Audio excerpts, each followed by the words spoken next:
Hey friends, welcome to the Kids Ministry Circle podcast. Kids Ministry Circle is a community for kids ministry leaders to be encouraged and equipped to love and serve the local church. I'm your host, Lauren Jackson, and today's episode is a little bit unique because it's just me, and we are going to talk about goal setting and planning for 2024. Before we jump into the yeses and nos of goal setting, I want to make sure you know that we have a goal setting guide resource over on our website. It is totally free and it's a great tool to walk you through the goal setting process. There are tips and tricks that I have used over my 15 years in kids ministry, and while there are definitely other ways to set goals, this is what has worked for me. And if you are unsure on where to start or when to start setting goals for your ministry, I believe that this resource is a great place to start. So let's start with why goal setting is important. New York Times bestseller Jon Acuff talks about goal setting in his new book, All It Takes Is a Goal. And he talks about this pendulum swing idea and how most people tend to swing from one end, which he refers to as the comfort zone, all the way to the other end, which he lovingly calls the chaos zone. What leaders need to do is find the sweet spot in the middle between their comfort zone and getting out of the comfort zone, but also staying away from the chaos zone of trying to do everything all at once. So here are some examples of these two types of goal setting in kids ministry leaders. When people are in the comfort zone, they often do things because that's how it's always been done. Comfort zone leaders are stuck in the Sunday to Sunday rhythms and don't have time or space to see 3 months or 6 months down the line. Lastly, leaders in the comfort zone are unaware, either subconsciously or on purpose, that their areas of ministry need attention. Now, switching gears to talking about leaders in the chaos zone. Leaders in the chaos zone take on too much in one given season. They don't know or choose not to accept their limits as a human being and as a person who needs rest. They and potentially their volunteers are on the verge of burnout. Leaders in the chaos zone can often be more focused on a to-do list rather than relationships.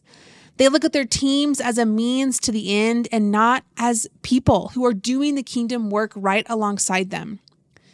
Chaos leaders can let fear impact their decisions, and they say things like, if I do this, our church will grow more. More parents will be engaged. More kids will come to know Jesus, or fill in the blank with whatever you're choosing to believe. Lastly, leaders in the chaos zone tend to believe the lie that in order for God to work, everything has to be perfect all the time. I have lived in both of these categories as a leader, and I have learned that it's so important to find that sweet spot. And this is where goal setting comes in. I am a big believer in setting practical, attainable, and realistic goals. I have been lucky enough to be on a staff that has really encouraged us as leaders to set goals. We've worked together as a staff to set goals. We've shared our goals. We've been held accountable for our goals.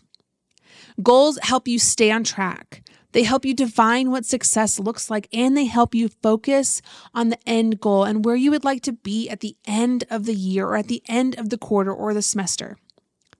Now, it's good to remember that your goals will not look the same as the goals set by the kids ministry leader down the street. You have to dream, process, seek God's wisdom, and plan goals for you and the ministry that God has entrusted you to lead. So let's start from the beginning. At one point in my kids ministry career, we were using the curriculum True by David C. Cook. And one of the components in True curriculum is a remember and celebrate day. I think it was kind of like a fifth Sunday kind of celebration, and it was always my favorite day. It was a time for kids to remember what they have learned, remember what God had taught them, and celebrate. And it was always like a fun party or a fun game, and it just really stuck out to me. We see all throughout the Old Testament that God's people forget. They forget what God had done, and they forget to pass along these stories of God's faithfulness and the faithfulness of the Israelites. We see the pattern over and over again of the Israelites forgetting, rebelling, repenting, and being offered forgiveness. This idea of never forgetting the work that God had done stuck with me. And ever since, I believe it's a crucial step, really, whenever you come into a new season, especially when you're thinking through the goal setting process. So the first step is to celebrate. Look back at 2023 and remember what God has done in you, in the lives of your families, and in your church community. It's hard to know where to go next if you don't remember where you've been. It can be easy to get to the end of the year and think, I did not do enough, or our ministry didn't make an impact, or our numbers didn't grow like I thought they would. And I guarantee you that's not all true. When you take time to stop and think, or even ask your volunteers and families, you will see tangible examples of God's grace, mercy, and faithfulness. So celebrate well. Gather together around a table with your people and share stories and look back at the year and have fun. So the second thing that is a part of the goal setting process is to go deeper. So once you know what went well, you can look at the things that didn't go as well. Maybe you had an event flop. Maybe you didn't engage parents as much as you would have liked, or maybe a global pandemic happened and you had to reset your entire ministry. In any ministry, there are weaknesses, and in all ministries, there are areas of strength. When doing this aspect of goal setting, I like to think through the 5 core aspects of kids ministry: safety, curriculum, volunteers, parents, and discipleship. Friends, this is the hardest part, but you have to be honest. Don't fudge numbers or claim there are no weaknesses. That will not serve you well. Own the mistakes, celebrate the strengths, and keep moving forward. And if you can't think of any strengths or weaknesses, ask around. I guarantee you there are people in your church, in your ministry, on your staff who can help you think through these 2 categories and help you think through areas that need attention, but also things that are going really well. So the next step is to take those strengths and weaknesses and put a plan in place to keep the good things going and take steps to improve the not so good things. So this is where you write down 3 to 4 big picture goals. This is not where you write down small details. This is not where you write down specific action steps, because we'll get to there. That's the next step. Keep this above the trees. Remember that you can't take on everything all at the same time. So think about the areas that need your attention first and have your realistic hat on rather than your ambitious hat. So some good examples of these big picture goals are recruit more volunteers, or create a better onboarding process and training process for volunteers. Another good example is partnering with parents, improving in the ways that you partner with parents. Another example is improving the way that you help your kids and families think about missions. That's a great goal. Throughout this time, it's also a good time to connect with your fellow staff members. So think about what your student ministry team is doing, the pastoral team, or the connections team. They may have specific goals in mind where you can work together. A great example of this would be create a better on-ramp for kids transitioning from 5th grade to 6th grade. This is a great goal that you can collaborate on with your student ministry team. Other examples would be creating a better check-in system for new families or a new follow-up system for new families. That's a great goal to collaborate on with your connections team on how are you bridging the gap between those families who come for the first time and maybe don't come back. So now that you have your 3 big picture goals, it's finally time to get into the weeds. You have your big dreams and goals, but without action steps, dreams will just stay dreams and goals will just stay goals. You'll get to the end of the year and you'll realize that the goals that you set at the beginning of the year never came to fruition because you never created a plan to actually make those goals a reality. So you're going to take your goals and you're going to put action steps behind them. And here are some examples of what it looks like to take those big picture goals and turn them into bite-sized action steps. So the first goal is partner with parents. It's a great goal. Now here's how you may go about accomplishing that goal. Here are some of those example action steps. Start by getting to know your parents' names. Calling one parent every week to check in. Host 2 parenting equip events in 2024, one in the spring and one in the fall. Host 1 parent roundtable each quarter to ask questions and get to know parents on a deeper level. Here's another goal. Recruit more volunteers. And all of the kids ministry leaders said, yes, that is a goal of mine. Here's how you can work to accomplish that goal. Invite one person to join your team every week. Create a clearer onboarding process. Plan to make a stage announcement twice a year. Build better volunteer job descriptions and create better language so volunteers feel equipped to invite their friends. Ask small groups if they would like to serve together. And here's the last example goal. Improve large group. Here are some of those action steps. Give one piece of feedback to your large group teacher every Sunday. Ask 2 people to try team teaching with you once a month. Host a large group teacher practice day twice a year. Watch Kids Ministry Circle's YouTube video on large group teaching. Yes, I just mentioned my own video, but this is important to note. Continuing your education is a great action step idea. If you don't know how or what your action steps look like, but you know kind of what goal you want to accomplish, this is where ongoing education can really fill the gaps. Between my friends at Ministry Boost, KidMin Masterclasses, the Kids Ministry Circle cohorts, there are so many ways that you can continue to grow as a leader without the cost of traveling to a conference. So I want to take one note. One thing for you to note of is that these action steps are very specific. They use numbers. They use dates. They are very clear so that they are not continuing to be these big, lofty goals, right? If your goal is recruit more volunteers or partner with parents, well, how do you create an action step that can fit into your week-to-week rhythms? Maybe that's getting coffee with one volunteer a week, or maybe that's getting on the phone with one volunteer or one parent a week. The more specific you can be, the more likely you're able to fit it in to what you're already doing Sunday to Sunday. All right, so now you have a ton of ideas on how to build out the action steps. You want to be clear, you want to be specific, and you want to make sure that you can accomplish them. If you are working 15 hours a week and you don't have time to go get lunch with a volunteer every week, that's okay. You need to acknowledge that and say, okay, I can't do this every week, but maybe I can do it once a month. Or maybe a volunteer roundtable where you invite 5 people to lunch once a month is the better way to go. So you get to be creative and really think about you as the leader, what your capacity is, and continue to build those action steps. All right, so now you've got your big goals. Now you've got your small action steps. And these last few steps are crucial to helping you stay on track. So the first thing you're going to do is you're going to get out your big wall calendar, all your cute pins, or if you prefer a digital calendar, you can get that out too.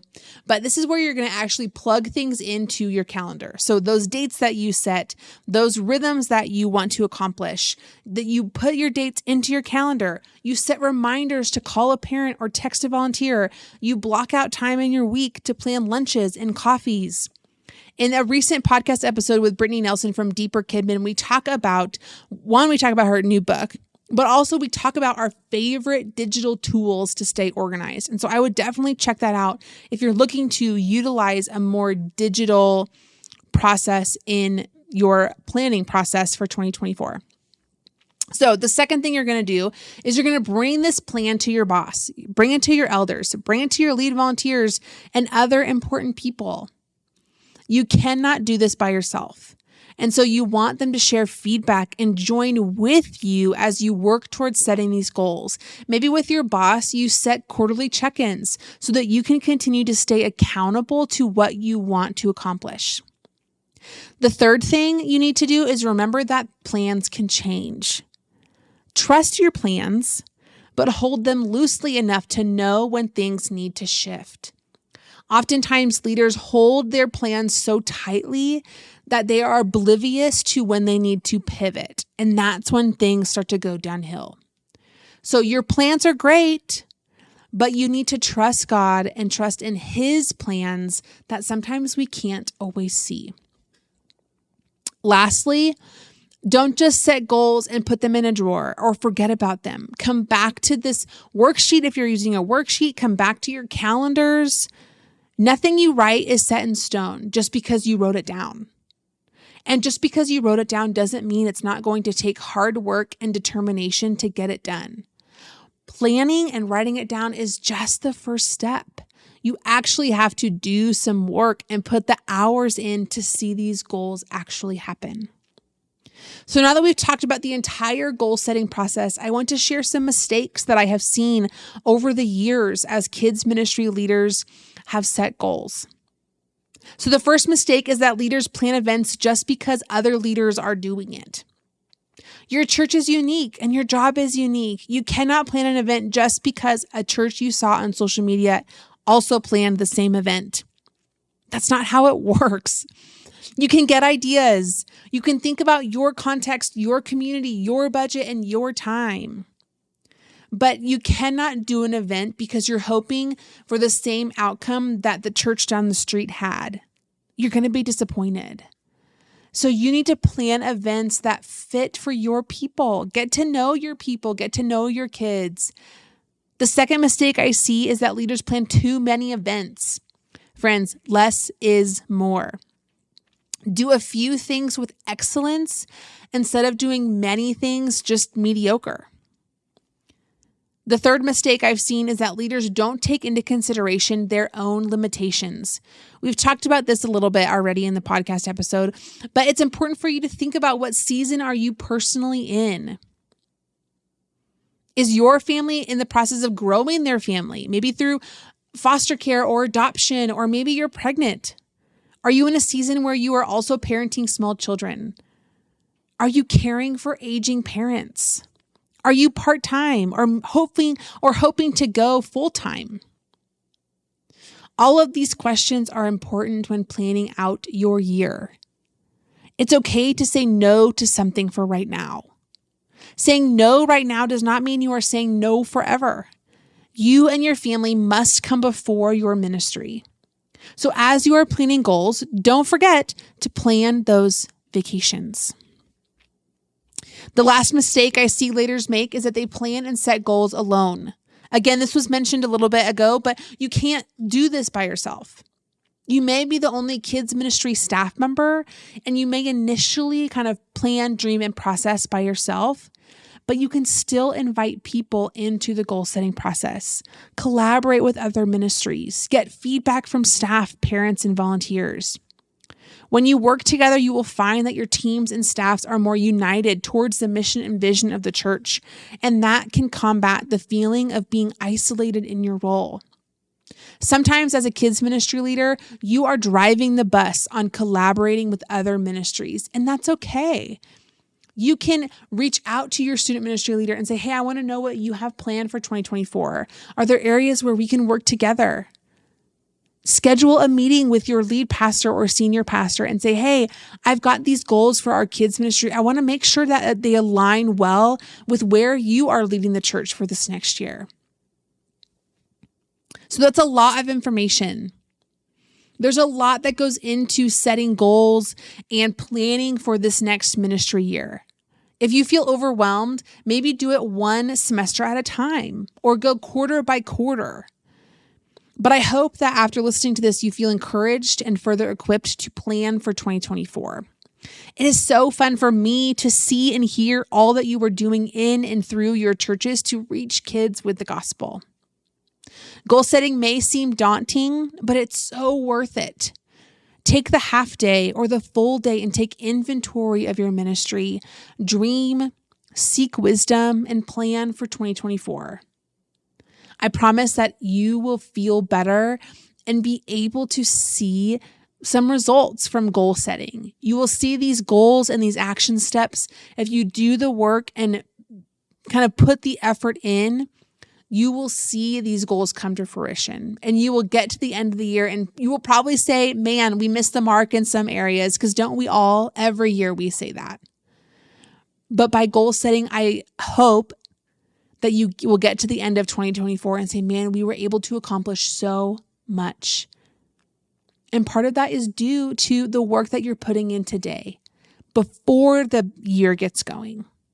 So set those goals, plan those events, dream, seek wisdom, make those plans to connect with your people well and serve them well. I hope and pray that 2024 may be filled with so many moments that cause you to stop and say, only God could do that. May you go into this next year holding the tension that there may be sorrow, but there was always joy. And may you remain steadfast in your work and persevere through the valleys and praise God in every moment. So I'm going to end our time by reading Ephesians 3:14 through 20. For this reason, I kneel before the Father, from whom every family in heaven and on earth is named. I pray that he may grant you, according to the riches of his glory, to be strengthened with power in your inner being through his Spirit, and that Christ may dwell in your hearts through faith. I pray that you, being rooted and firmly established in love, may be able to comprehend with all the saints what is the length and width and height and depth of God's love, and to know Christ's love that surpasses knowledge, so that you may be filled with all the fullness of God. Now to him who is able to do above and beyond all that we ask or think according to the power that works in us, to him be the glory in the church and in Christ Jesus to all generations, forever and ever. Amen. Friends, if you would like to keep this conversation going and share what goals you have set for 2024, we would love to know. And I'm sure that we can continue to collaborate and share ideas throughout our spring cohort and over on Instagram and Facebook. But we would love for you to continue the conversation with us. You can head over to Kids Ministry Circle over on Instagram and Facebook. And don't forget to download the goal setting guide over on kidsministrycircle.com. As always, thanks for listening, and we'll see you next time.